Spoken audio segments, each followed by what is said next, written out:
একদিন আমি রাস্তা দিয়ে যাচ্ছিলাম, হঠাৎ করে একটা মুরব্বী লোক আমাকে ডাক দিল। গিয়ে আমি বললাম যে আসসালামু আলাইকুম। তখন সেই লোকটি আমাকে বলল, তুমি আমাকে সালাম দিলে কেন? আমি বললাম, আপনি আমার বয়সে বড়, আপনাকে তো অবশ্যই সালাম দিব। তখন সেই মুরব্বী লোকটা বলল, তুমি কি মুসলিম? আমি বললাম যে হ্যাঁ, আমি মুসলিম। তখন সেই লোকটা আমাকে বলল, তুমি মুসলিম এখানে কি করে জন্ম নিলে? এখানে সবাই হিন্দু।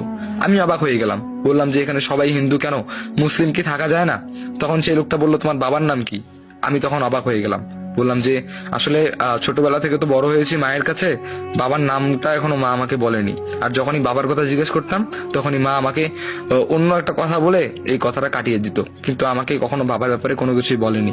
সো আমি আমার বাবার নামটা জানি না। তখন সেই লোকটা বললো, তোমার মায়ের নাম কি? তখন আমি বললাম, আমার মায়ের নাম হলো সুহাসিনী। তখন সেই লোকটা অবাক হয়ে গেল, অবাক হয়ে আমাকে বললো, তুমি এখান থেকে তাড়াতাড়ি চলে যাও, আমার সামনে থেকে সরো তাড়াতাড়ি। আমি অবাক হয়ে গেলাম, বললাম যে অদ্ভুত তো, আপনি আমাকে নিজেই ডাকলেন আবার নিজেই বলতেছেন তাড়াতাড়ি চলে যাও, এটা কি ধরনের আপনার ব্যবহার? তারপর ওখান থেকে আমি বাসায় চলে গেলাম। বাসায় ফিরে মাকে বললাম, মা ক্ষুধা লাগছে, খাইতে দাও। দেখলাম মা নাই। মা গেল কোথায়? আশেপাশে অনেক মানুষের জিজ্ঞেস করলাম, বললাম যে মা গেল কোথায়? তখন কিছু আন্টি বলল, তোর মা কই যে গেল, এখনো দেখা নাই, যাই হোক একটু পরে হয়তো বা আসবে, বাসায় থাক।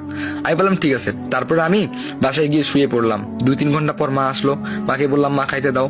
খাওয়া দাওয়া করলাম। বেশ এরকম করে কয়েকটা দিন কেটে গেল। একদিন আমার মা আমাকে বলল, বাবা তুই বাসায় থাক, আমি 2-3 দিনের জন্য তোর নানু বাসায় যাব, তোর নানু বাসা থেকে আবার ফিরে আসবো, তুই এই 2-3 দিন বাসায় থাকিস, বাইরে কোথাও যাস না। আমি বললাম ঠিক আছে।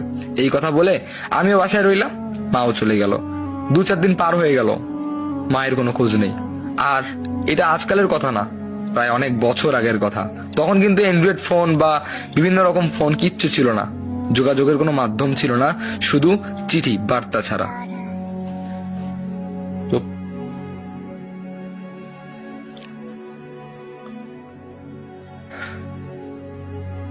আমি মায়ের সাথে যোগাযোগ করব কিভাবে সেটাও বুঝতেছি না। শুধু 4-5 দিন না, 1 মাস পার হয়ে গেল, মায়ের আর খোঁজ নেই। যাই হোক, আর সহ্য করতে না পেরে ব্যাগটা গুটিয়ে চলে গেলাম। ব্যাগ বলতে কি জানেন, বড় একটা লুঙ্গির মধ্যে কাপড় নিয়ে লুঙ্গিটা বেঁধে একটা বাস ঢুকিয়ে দিছিলাম। তারপরে সেই বাসটা কাঁধে করে নিয়ে চললাম নানুর বাসায়। সেখানে গেলাম, গিয়ে অনেক মানুষকে খোঁজ করলাম যে আচ্ছা এখানে সলিমউদ্দিনের বাসাটা কোন দিকে।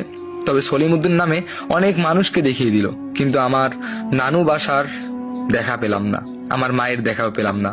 আমি অবাক হয়ে গেলাম, কি ব্যাপার, এই গ্রামে ছোটবেলা থেকে এসেছি, এই গ্রামের মধ্যে আমি বড় হয়েছি, কিন্তু এই গ্রামের একটা মানুষও আমার নানু বাড়ির ঠিকানা দিতে পারছে না, আর আমাকেও কেউ চিনতে পারছে না।